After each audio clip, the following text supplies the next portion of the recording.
सूर और रसखान की मंजिल एक यहाँ थी, तुलसी और रहीम यहीं पर एक डगर थे। ये बादल कुछ ऐसे छाए, सांस भी लें तो धुआं धुआं है, कुछ भी नहीं दिखाई देता। घर की अंगनाई भी एक तारीफ गई है। धुआं छटे तो दीवारों को कौन हटाए, दुनिया तो इन दीवारों को तोड़ रही है। यारो ये बादल छट जाएं या खुद मिलकर टूट के बरसें, सरहद के सब खत मिल जाएं। चट्टागांव से पेशावर तक, राजकुमारी से दिल दिख, धरती का अब रंग वही हो, फूलों का फिर रंग वही था, वही हो जो था पहले। बादल पहले पानी थे, अब ये बादल धुआं धुआं है। बेकल जी अब तुम ही बताओ मेरा हिंदुस्तान का।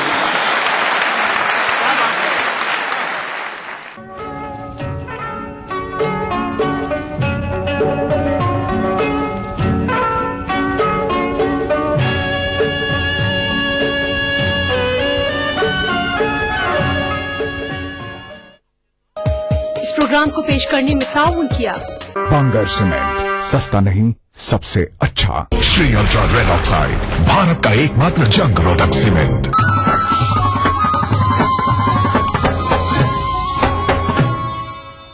अदा करूं नमाज मस्जिद हराम में, ऐसा दिन आए मेरे अल्लाह, ये सादत मेरे हिस्से में एक दिन आए। रब्बना आतिना फिद दुनिया हसना व फिल आखिरति हसना वक़िना अज़ाबन्नार व सल्लल्लाहु वसल्लम अला अब्दिही व रसूलिही नबीना मुहम्मदिन व आलिही व सहबिही अजमईन वल्हम्दुलिल्लाहि रब्बिल आलमीन। अल्हम्दुलिल्लाहि रब्बिल आलमीन अर्रहमानिर रहीम मालिकि यौमिद्दीन इय्याक नअबुदु व इय्याक नस्तईन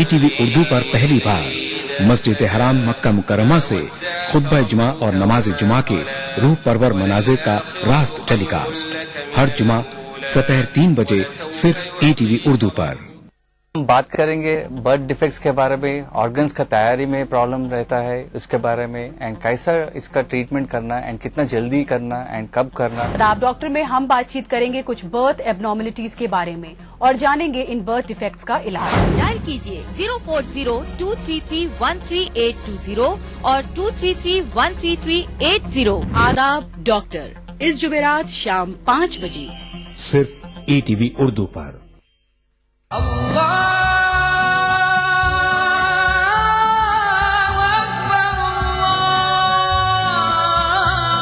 हर सुबह ईटीवी उर्दू की खुशबू से महके आपका घर आंगन। मांगने वाले मांग खुदा से। रूहानी कैफियत से सरशार कव्वालियों का हसीन गुलदस्ता। प्रोग्राम महफिल समा, रोजाना सुबह 4:30 बजे। कुरान हमें एक बहुत बड़ी चीज देता है, वो एक करिश, हौसला। पुर उम्मीद जिंदगी का सफर। प्रोग्राम रहनुमाए जिंदगी हर पीर तक जुमेरात सुबह 5 बजे।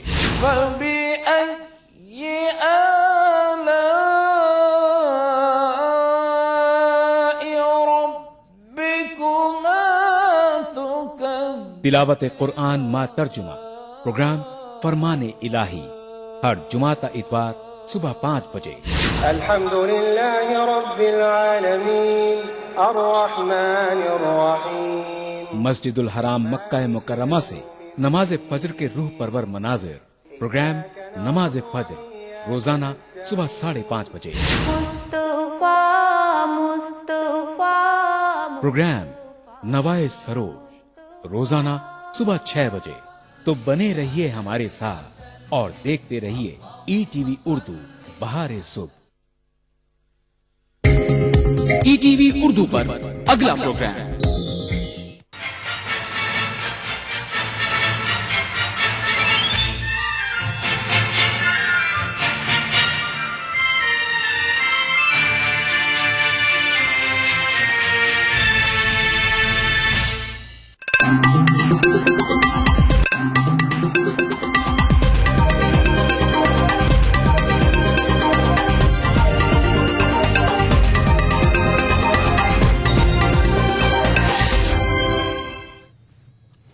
नजराना BTV उर्दू न्यूज में आपका खैर मकदम और आप देख रहे हैं खबरनामा। सबसे पहले नजर हेडलाइंस पर। राज्यसभा चेयरमैन हामिद अंसारी ने तलब किया कुल जमाती इजलास। लोकपाल बिल पर जारी तातुल को खत्म करने पर किया जा रहा है तबादला ख्याल। आज शाम मरकजी काबीना की अहम मीटिंग। लोकपाल बिल समेत कई अहम उमूर जेर गौर। राहुल को वज़ारत उज़्मा को उम्मीदवार बनाने की खबरें फिर हुई तेज। कांग्रेस ने 17 जनवरी को तलब किया AICC इजलास। लालू प्रसाद यादव आए जेल से बाहर। फिरकावाराना ताकतों के खिलाफ लड़ाई जारी रखने का किया ऐलान। आंध्र प्रदेश असेंबली में सख्त हंगामों के दौरान तेलंगाना बिल किया गया पेश। सीमा आंध्रा के अरकान ने फाड़ी बिल की कॉपियां। और भोपाल में आलमी तबलीगी इज्तिमा का कामयाब इख्तिताम। हिंदुस्तान समेत दुनिया भर में क़याम अमन के लिए की गई दुआएं।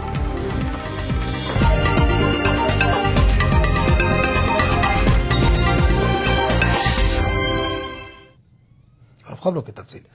राज्यसभा चेयरमैन हामिद अंसारी आज कुल जमाती मीटिंग तलब की है। बताया जाता है कि लोकपाल बिल पर सियासी जमातों के दरमियान मौजूदा इख्तलाफात को दूर करने के मामले पर इस इजलास में तबादला ख्याल किया जाएगा। काबिल गौर बात है कि हुकूमत ने पहले ही वाजे किया है कि राज्यसभा में लोकपाल बिल की मंजूरी को यकीनी बनाने के लिए तमाम तर कोशिशें की जाएंगी।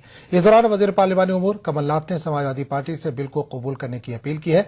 समाजवादी पार्टी ने लोकपाल बिल के कुछ शिकों की सरेआम मुखालफत की है। कमलनाथ ने यह भी वाज़ेह किया है कि लोकपाल बिल की मंजूरी के लिए पार्लियामेंट सेशन की तौसीह पर भी हुकूमत गौर कर रही है। पार्लियामेंट में आज लोकपाल बिल पर बहस नहीं हो सकी। राज्यसभा में आज इस पर बहस होनी थी। मरकजी वजीर सीसराम ओला के इंतकाल पर ताज़ियती पैगामात के बाद दोनों ऐवानों के सरबराहान ने कार्रवाई को कल तक के लिए मुलतवी कर दिया। लोकसभा की कार्रवाई के आगाज के साथ ही स्पीकर मीरा कुमार ने ताज़ियती पैगाम पढ़ा और ऐवान की कार्रवाई को दिन भर के लिए मुलतवी करने का ऐलान किया। उधर राज्यसभा में भी चेयरमैन हामिद अंसारी ने ताज़ियती पैगाम पढ़ने के बाद ऐवान की कार्रवाई को कल तक के लिए मुलतवी कर दिया। सीसराम ओला का तवील अलालत के बाद इंतकाल हुआ था।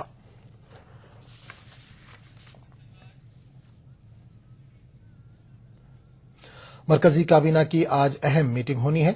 आज शाम 5 बजे वज़ीर आज़म की रिहाइशगाह पर यह मीटिंग होगी। काबिल गौर बात है कि कल यानी मंगल को राज्यसभा में लोकपाल बिल पर बहस होनी है। इसके अलावा पार्लियामेंट में कल कई एक अहम मौज़ूआत पर भी बहस होनी है। दूसरी जानिब अब से कुछ देर कबल ही कांग्रेस कोर कमेटी का इजलास हुआ। कांग्रेस कोर कमेटी के इजलास में पार्टी के सीनियर लीडरान और मरकजी वज़रा ने शिरकत की। बताया जाता है कि कोर कमेटी के इजलास में काबीनी मीटिंग के ताल्लुक से हिकमत अमली तरतीब दी गई।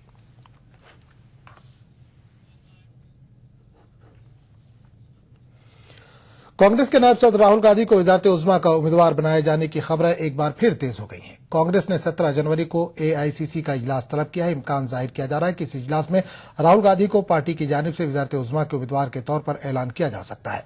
ज़राए के मुताबिक इस इजलास में कांग्रेस आइंदा लोकसभा इंतखाबात के ताल्लुक से हिकमत अमली भी तैयार कर सकती है। काबिल गौर बात है कि कांग्रेस ने AICC इजलास ऐसे वक्त तलब किया है जब UPA की बुनियादें हिल रही हैं और इसे मोदी से खतरा लाहक हो गया है। वादे है कि सोनिया गांधी ने हाल ही में कहा था कि कांग्रेस मुनासिब वक्त पर पार्टी की वज़ारत उज़्मा के उम्मीदवार के नाम का ऐलान करेगी।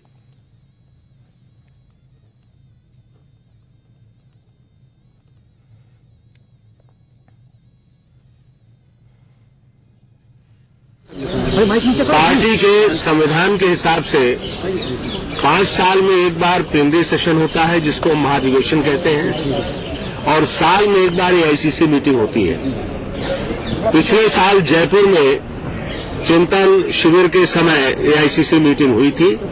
मीटिंग ड्यू थी जिसमें तमाम जो स्थितियां होती हैं, राजनीतिक परिस्थिति होती है, उस सब पर विचार विमर्श होता है। तो इसलिए जनवरी में ये मीटिंग ड्यू थी और अब हो रही है। 17 जनवरी उसकी तारीख तय हुई।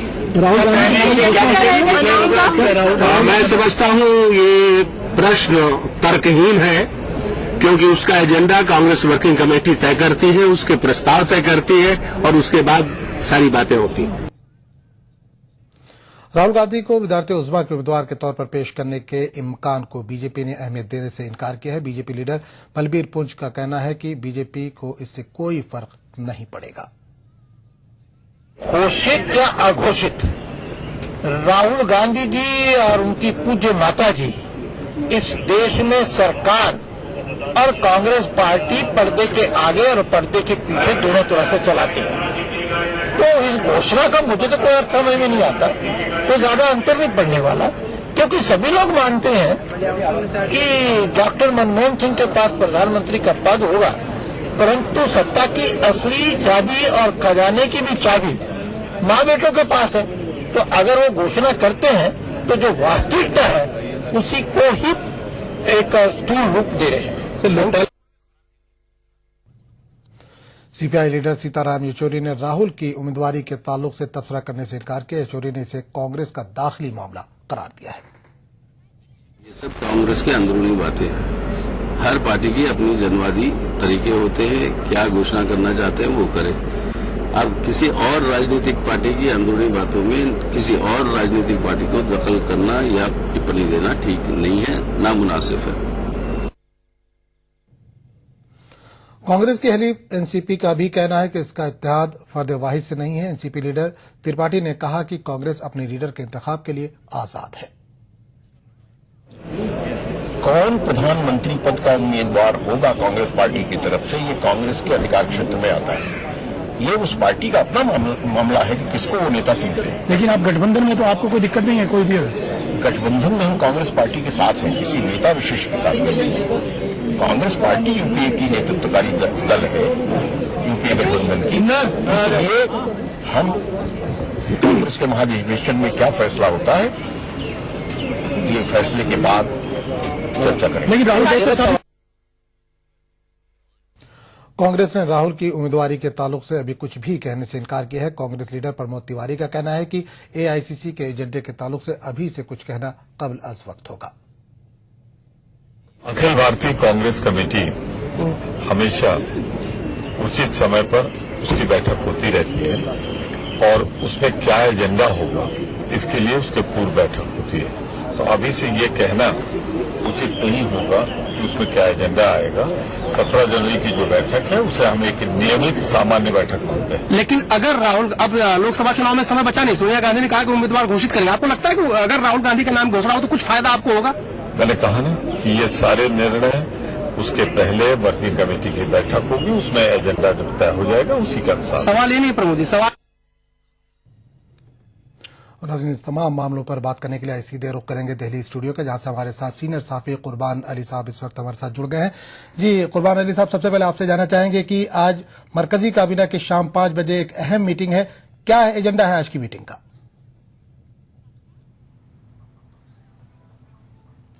जी, ये मरकजी काबीना का इजलास 5:30 बजे वजीर आजम डॉक्टर मनमोहन सिंह की रिहाइशगाह पर होगा, इस तरह की खबर आई है। और इतला ये है कि इस मीटिंग में मरकजी काबीना के इजलास में एक तो लोकपाल बिल कल उस पर बहस होनी है। आज चूंकि एक मरकजी वजीर सीसरा मोला साहब का कल इंतकाल हो गया था, तो उनकी वजह से दोनों जो ऐवान थे पार्लियामान के वो मुलतवी कर दिए गए। अब कल उनका इजलास होगा दोनों ऐवानों का, और इसके लिए एक राय हमवार करने की कोशिश की जा रही है। एक तरफ तो वजीर आजम की काबीना का इजलास हो रहा है, उसमें इस पर एक स्ट्रेटेजी तैयार की जाएगी। इसके अलावा एक कम्युनल वायलेंस बिल को भी इस सेशन में पेश करने की कोशिश है यूपी हुकूमत की, और उसके भी तमाम पहलुओं पर गौर किया जाएगा क्योंकि उसकी भी काफी मुखालिफत हो रही है। और तीसरी चीज ये है कि राज्यसभा के डेप्यूटी चेयरमैन माफ कीजिएगा राज्यसभा के chairman vice president Hamid Ansari साहब ने ठीक इस वक्त जब मैं आपसे बात कर रहा हूं तो दिल्ली में अपने ऐवान के लीडरों की एक मीटिंग तलब की है ताकि लोकपाल बिल को आसानी के साथ कल राज्यसभा में पास किया जा सके, उस पर डिबेट की जा सके। तो ये सारे मौजू हैं जो कि मरकजी काबीना में और चेयरमैन राज्यसभा की मीटिंग में आने वाले हैं। जी कुर्बान अली साहब, जानना चाहेंगे कि कितना मुश्किल होगा कांग्रेस के लिए या सरकार के लिए बिल पास करवाना, क्योंकि समाजवादी पार्टी और यहाँ आंध्र प्रदेश से टीडीपी इसकी सख्त मुखालफत कर रही है। जी हाँ, सिर्फ न ये कि समाजवादी पार्टी और तेलुगु देशम बल्कि कुछ और दीगर जमातें भी इसकी मुखालफत कर रही हैं। अभी लालू प्रसाद यादव साहब जिनकी आरजेडी पार्टी है और जो हलीफ है यूपीए के कांग्रेस पार्टी के, उन्होंने भी मुखालफत की है। और समाजवादी पार्टी तो बज़िद है कि वो किसी भी तरीके से ऐवान की कार्रवाई नहीं चलने देगी, लोकपाल बिल को पास नहीं होने देगी और हर कीमत पर इसकी मुखालफत करेगी। तो ये खासा सख्त मरहला होगा यूपी के लिए और कांग्रेस पार्टी के लिए, क्योंकि उसके नायब सदर राहुल गांधी ये अज़्म कर चुके हैं कि इस इजलास में पार्लियामेंट के इस बिल को पास कराया जा सके, क्योंकि पूरे मुल्क से बहुत दबाव पड़ रहा। उधर अन्ना हजारे साहब ने जिन्होंने कि भूख हड़ताल कर रखी है, अनशन कर रखा है, उनकी भी हालत खराब होती जा रही है। और तीसरी बात यह है कि जो पार्लियामानी उमूर के वजीर हैं कमलनाथ साहब, उन्होंने भी आज सुबह ये कहा कि अगर जरूरत हुई तो पार्लियामेंट के मौजूदा इजलास की मुद्दत में तोसी की जा सकती है, बढ़ाया जा सकता है, लेकिन वो चाहेंगे कि ये लोकपाल बिल इस मौजूदा इजलास में पास हो जाए। जी, कुर्बान अली साहब जानना चाहेंगे कि आपने अन्ना की बात की, रालेगंज सिद्धि में वो लगातार जो है भूख हड़ताल कर रहे हैं, लेकिन कहीं न कहीं लोकपाल मामले पर जो सरकार बिल पेश करने जा रही है उस पर वो नर्म पड़ते दिखाई दे रहे हैं, उस पर हामी भरते दिखाई दे रहे हैं, लेकिन वहीं अरविंद केजरीवाल ने बिल्कुल सिरे से इसको नकार दिया है, वो मानने को तैयार नहीं है। तो ऐसे में क्या हुकूमत के लिए कुछ मुश्किल पड़ सकती है?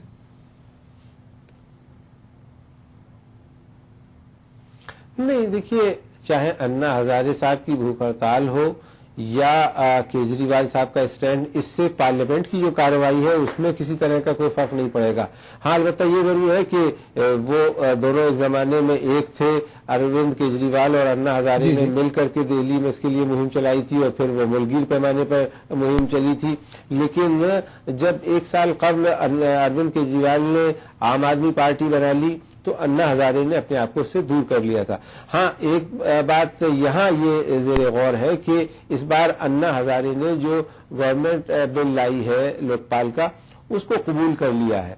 तो ये एक बड़ी जद है अरविंद केजरीवाल और उनके हिमायतियों के लिए, जो कह रहे हैं कि साहब ये जो है सरकारी बिल होगा और इसका जो हमारा बिल का से वो मेल नहीं खाता। कुछ इसी तरह की बात प्रशांत भूषण और उनके वालिद साबिक वजीर कानून शांति भूषण ने भी की है। तो इस नजरिए से अगर आप देखें तो जो टीम अन्ना हुआ करती थी एक जमाने में, उसमें एक डिवीजन देखने को मिलता है। जी, कुर्बान अली साहब, एक सवाल थोड़ा अलग हट के पूछना चाहूंगा कि एआईसीसी का 17 तारीख को एक अहम इजलास होने वाला है। इसमें यह खबर है कि राहुल गांधी को वजीर आजम के उम्मीदवार के तौर पर आगे लाया जा सकता है। क्या जानकारी है इस बारे में?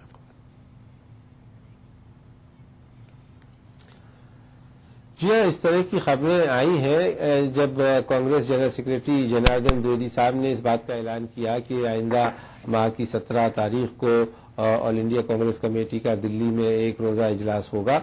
तो उसी वक्त उनसे ये भी सवाल किया गया था कि क्या राहुल गांधी को वजीर आजम के ओहदे का उम्मीदवार कांग्रेस पार्टी डिक्लेयर करेगी। तो उन्होंने साफ तौर पर इनकार किया और कहा कि Congress working committee all India Congress committee के इजलास का एजेंडा तय करती है और अभी तक इस तरह की कोई बात सामने नहीं आई है।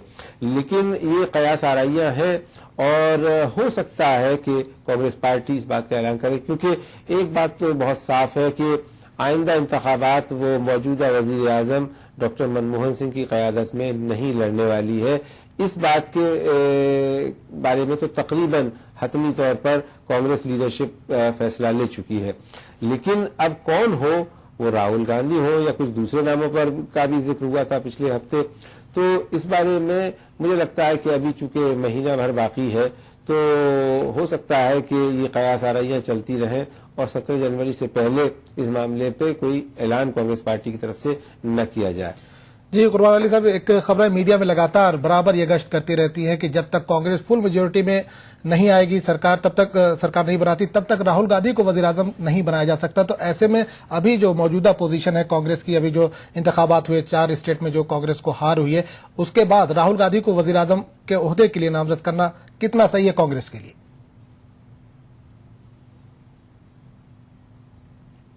देखिए, वैसे एक सियासी मुबस्सिरीन के मैं कहूंगा कि ये कांग्रेस पार्टी के लिए सुसाइडल होगा, क्योंकि गुज़िश्ता 10 बरस से राहुल गांधी साहब सियासत में हैं। उन्होंने 2 इंतखाबात भी जीते हैं, जिसमें कि 2004 में जब वो मेंबर पार्लियामेंट बने थे, उसी वक्त कांग्रेस पार्टी की हुकूमत बनी थी और उस वक्त में सोनिया गांधी तकरीबन वजीर आजम हो गई थी, लेकिन उन्होंने अपने नाम विड्रॉ करके मनमोहन सिंह बनाया था और मनमोहन सिंह की भी क़यादत को 10 बरस का अरसा होने जा रहा है। इन गुज़िश्ता 10 वर्षों में राहुल गांधी कोई ऐसा करिश्मा नहीं दिखा सके जिससे ये लगे कि वो साहब आम लोगों की हिमायत कांग्रेस पार्टी के लिए हासिल कर पाएंगे।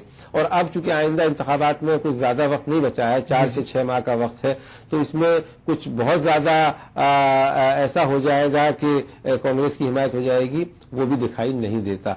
हाँ, ये जरूर है कि असेंबली इंतखाबात के नतीजे और पार्लियामानी इंतखाबात के नतीजे आमतौर पर अलग अलग होते हैं, जुदा होते हैं, और उससे कोई मुआवजा नहीं किया जा सकता।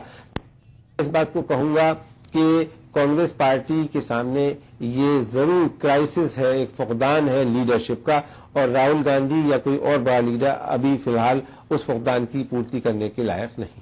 जी, कुर्बान अली साहब पूछना चाहेंगे कि राहुल की उम्मीदवारी पर सियासी जो दूसरी सियासी जमात है उनका क्या रद्दअमल, किस तरह का रद्दअमल सामने आ रहा है?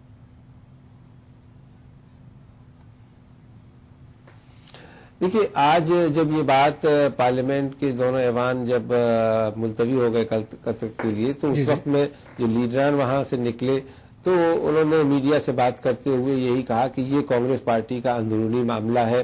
बीजेपी के लीडर बलबीर पुंज, कम्युनिस्ट पार्टी के लीडर सीताराम येचुरी और दीगर कई लोगों ने इस बात को कहा, और ये काफी हद तक सही भी है। जब तक राहुल गांधी के वजीर आजम के ओहदे के लिए नाम का ऐलान नहीं हो जाता, जिस तरह के बीजेपी ने नरेंद्र मोदी के नाम का किया है, तब तक कोई सियासी जमात किसी भी तरह का सियासी रिएक्शन देने से गुरेज करेगी। लेकिन आमतौर पर यह माना जा रहा है कि कोई भी सियासी जमात राहुल गांधी को बहुत बड़े चैलेंज के तौर पे नहीं ले रही है। जी, कुर्बान अली साहब जानना चाहेंगे कि अगले इंतखाबात होंगे, एक तरफ राहुल दूसरी तरफ मोदी, कितना मुश्किल, ये आखिरी सवाल पूछना चाहूँ, कितना मुश्किल मुकाबला होगा कांग्रेस और बीजेपी के लिए?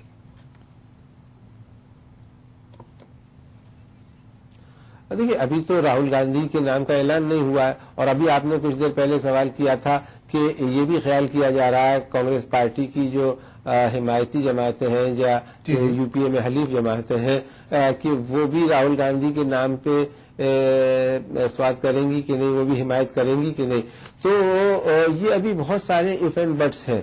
लेकिन हाँ, यकीनी तौर पे अगर आप पूछे कि आज की तारीख में अगर नरेंद्र मोदी और राहुल गांधी के बीच मुकाबला हो, तो यकीनन नरेंद्र मोदी का पलड़ा भारी दिखाई देता है, क्योंकि उन्हें 15 बरस का तजर्बा हो रहा है गुजरात में, 12 बरस का वजीर आला के तौर पे, और 3 बार वो वहां पार्टी को अपनी कामयाबी दिला चुके हैं, और एक सीनियर लीडर के तौर पर उभरे हैं। जबकि राहुल गांधी को अभी किसी तरह का कोई एक्सपीरियंस हासिल नहीं है, खास करके वजारत चलाने का या हुकूमत चलाने का। जी, कुर्बान अली साहब, इस तमाम बातचीत के लिए आपका बहुत बहुत शुक्रिया। थे दिल्ली स्टूडियो से हमारे साथ सीनियर सहाफ़ी कुर्बान अली साहब जो हमसे बात कर रहे थे। और मरकजी काबीना की आज जो मीटिंग है शाम 5 बजे वज़ीर आज़म के रिहाइशगाह पर, उस ताल्लुक से जानकारी दे रहे थे। इसके अलावा वज़ीर आज़म के ओहदे के उम्मीदवार के लिए राहुल गांधी को उम्मीदवार बनाया जा सकता है या नहीं, इस ताल्लुक से हमसे बात कर रहे थे। नाज़रीन, खबरनामे का सिलसिला जारी रहेगा, लेकिन एक छोटे से वक्फे के बाद। नेशनल बॉल पेंटिंग के फाइनल मुकाबले में लकी, पप्पू और छुटकाऊ ने हिस्सा लिया। जहां लकी ने चौक मिट्टी, पप्पू ने पीओपी, वहीं छुटकाऊ ने जेके वॉल पुट्टी का बेस बनाया और कम पेंट का इस्तेमाल करते हुए दीवार को सबसे स्मूथ और खूबसूरत फिनिश दिया और ये प्रतियोगिता जीत। व्हाइट सीमेंट वाली JK wall putty is the best. सीलन से भी पपड़ी का कोई चांस नहीं होता, दीवारें बोल उठेंगी।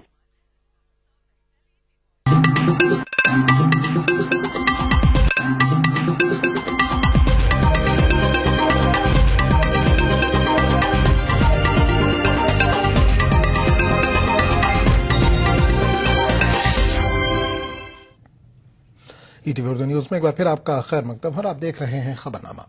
आरजेडी सरबराह लालू प्रसाद यादव जेल से बाहर आ गए हैं। जुमे को सुप्रीम कोर्ट से जमानत मिलने के बाद रांची के बिरसा मुंडा जेल से आज लालू को रिहा किया गया। जेल से बाहर आने के बाद लालू ने सियासी लड़ाई जारी रखने का ऐलान किया। लालू प्रसाद यादव ने कहा कि फिरका परस्त ताकतों के साथ इनकी लड़ाई जारी रहेगी। ख्याल है कि लालू प्रसाद यादव चारा घोटाले में मुजरिम करार दिए जाने के बाद से जेल में कैद थे। इतला के मुताबिक रिहाई के बाद लालू यादव तमाड़ में देवरी मंदिर जाएंगे और दोंदा में रसालदा बाबा के मजार पर भी हाजिरी देंगे। जेल से इनकी रिहाई के मौके पर लालू के करीबी रिश्तेदार और दोस्त व अहबाब मौजूद थे। नहीं रह जाएगा।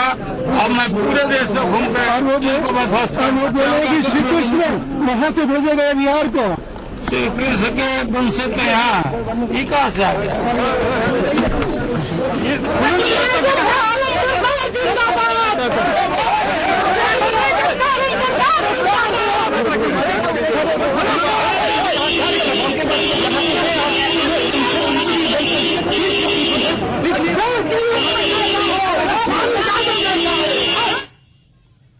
आंध्र प्रदेश असेंबली और कानून साज काउंसिल में आज हंगामा आरआई के दरमियान सदर जमहूरिया की जानिब से रवाना करदा तेलंगाना बिल को पेश किया गया। तेलंगाना से ताल्लुक रखने वाले कानून साजों से बिल ऐवान में पेश करने पर स्पीकर और चेयरमैन का शुक्रिया अदा किया, जबकि सीमा आंध्रा से ताल्लुक रखने वाले अरकान ने शदीद मुखालफत में बिल की कॉपियां फाड़ दी।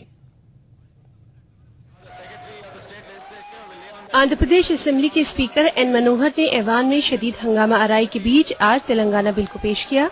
अरकान असेंबली की सहूलत की खातिर तेलंगाना बिल का उर्दू और तेलुगु जबान में तर्जुमा भी किया गया है।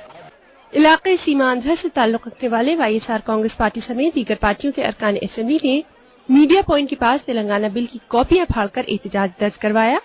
मीडिया पॉइंट के पास तेलंगाना हामी और मुत्तहदा रियासत के हामी अरकान के दरमियान हाथापाई जैसी सूरत हाल पैदा हो गई थी।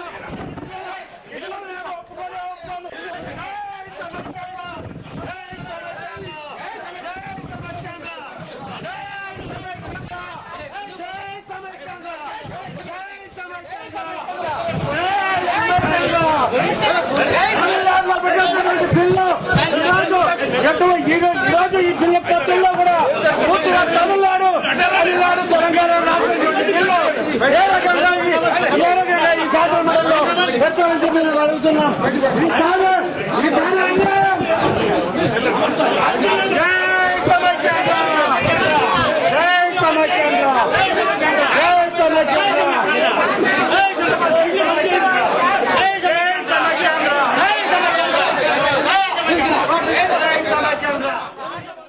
ताहम असेंबली अहाते में तयन पुलिस ने बरहम अरकान असेंबली को काबू में किया। सीमा आंध्रा से ताल्लुक रखने वाले अरकान असेंबली ने ऐवान में तेलंगाना बिल पेश करने पर स्पीकर एन मनोहर पर शदीद नुक्ताचीनी की। శాసనసభ ప్రారంభమైన తర్వాత గందరగోళం జరుగుతున్నటువంటి తరుణంలోనే శాసనసభాధిపతి గారు రాష్ట్రపతి నుంచి ఈ బిల్లు వచ్చింది అంటూ ప్రవేశపెట్టడం జరిగింది. శాసనసభాధిపతి గారిని ప్రశ్నిస్తున్నాం, మీరు కనీసం బీఏసీని పిలవకుండా అన్ని పక్షాలకు సంబంధించినటువంటి పార్టీ నేతలను సమావేశపరచకుండా మీకు వచ్చినటువంటి సందేశాన్ని ఎప్పుడు ఎలా ప్రవేశపెట్టాలి అన్నటువంటి ఆలోచనను చర్చించకుండా ఏకపక్షంగా తీసుకున్నటువంటి నిర్ణయం సరైంది కాదు అనేటువంటిది శాసనసభాధిపతి గారికి తెలియజేస్తున్నాం. तेलंगाना से ताल्लुक रखने वाले कानून साजों ने ऐवान में बिल पेश करने पर स्पीकर एन मनोहर का शुक्रिया अदा किया और इस पर जल्द से जल्द कानून साजों की राय जानकर सदर जमहूरिया को रवाना करने का मुतालबा भी किया। మండలిలో ప్రవేశపెట్టినందుకు సభాధ్యక్షులకు మా ధన్యవాదాలు. ఇదే సందర్భంగా ఈ బిల్లును చర్చించడానికి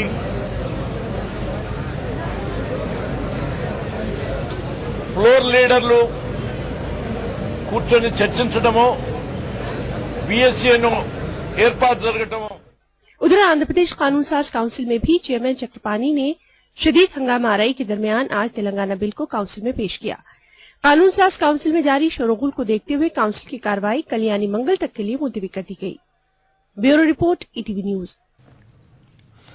लॉ इंटर्न जिनसी हरासानी केस में फंसे जस्टिस ए के गांगुली की मुश्किलात में इजाफा हो सकता है। जस्टिस गांगुली पर जिनसी हरासानी का इल्जाम आयद करने वाली लॉ इंटर्न ने इन पर ताजा हमला किया है। लॉ इंटर्न ने एक ताजा बयान जारी किया है। इसने इल्जाम आयद किया है कि जस्टिस गांगुली ने एक साथ कमरे में रहने की पेशकश की थी। लॉ इंटर्न ने अपने बयान में जस्टिस गांगुली पर कई संगीन इल्जाम आयद किए हैं। उसका कहना है कि जस्टिस गांगुली ने उसके साथ छेड़छाड़ की थी।